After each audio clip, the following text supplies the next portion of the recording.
d'abord, je voudrais vous remercier de l'accueil chaleureux que vous avez réservé ici à Paris. Je voudrais aussi me satisfaire de la convergence totale de points de vue, de nos points de vue sur la situation régionale, la situation au Sahel et la situation internationale. D'abord, sur le Burkina, nous condamnons fermement le coup d'État intervenu au Burkina qui marque une rupture de l'ordre constitutionnel, ce que nous ne saurions accepter dans notre espace de la CEDEAO. Le pacte additionnel de la CEDEAO est un acte qui s'engage, où les chefs d'État africains, les chefs d'État de la CEDEAO s'engagent à construire en Afrique occidentale un espace démocratique. Nous n'entendons pas reculer par rapport à cette volonté de faire de cet espace un espace de liberté, un espace où les peuples s'expriment et ont le droit de s'exprimer librement et de choisir librement leurs dirigeants par le vote. Donc c'est pour cela que nous n'acceptons pas ce qui s'est passé au Mali.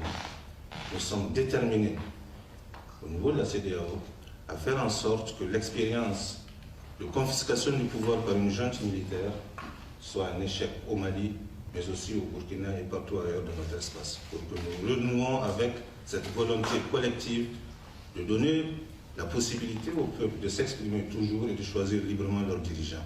Voilà l'enjeu, et c'est pour ça que nous marquons cette détermination. Tout le reste, nous savons ce qui se passe, nous entendons le discours de la junte malienne.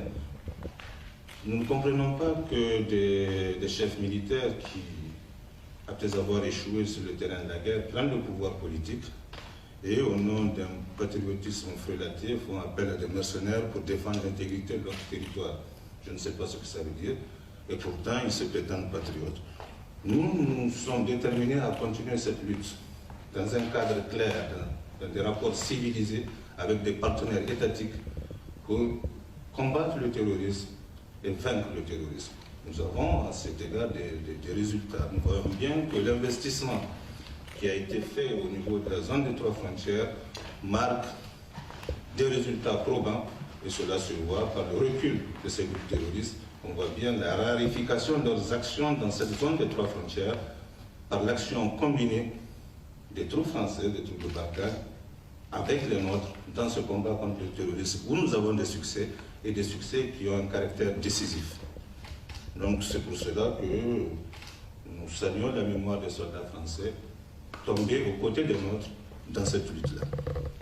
Donc je voudrais aussi souligner que nous sommes déterminés et nous savons que les mesures que nous avons prises au niveau de la CEDEAO produiront leurs effets. On ne les a pas prises pour le plaisir de faire du mal.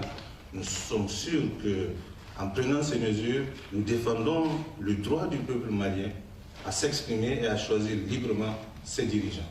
C'est pour ça que nous sommes avec ce peuple-là, et tout le reste n'est que de la propagande.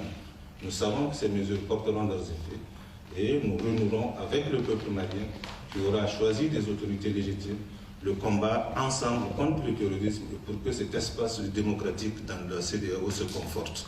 Voilà le sens de notre combat, voilà ce que nous partageons avec nos amis français, avec la communauté internationale. Donc sur cette question, il y a une convergence totale de points de vue.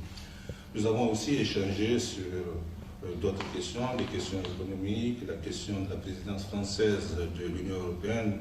Nous attendons beaucoup par rapport à nos préoccupations économiques, nos préoccupations climatiques, parce qu'aujourd'hui, nous avons eu une saison qui a été mauvaise dans le Sahel. Et donc ces préoccupations-là, nous comptons les voir, grâce à la présidence française, évoquées au niveau du sommet Union européenne, Union africaine. Nous avons aussi les questions liées au rehaussement du niveau de réallocation de l'ETS. Toutes ces questions, qui sont des questions qui concernent toute l'Afrique, nous pensons que ce sommet et cette présidence française permettront de faire avancer ces préoccupations-là. Voilà, donc je vous remercie, Monsieur le ministre. Nous avons fait le tour d'horizon avec une convergence totale de nos points de vue. Merci beaucoup. Merci.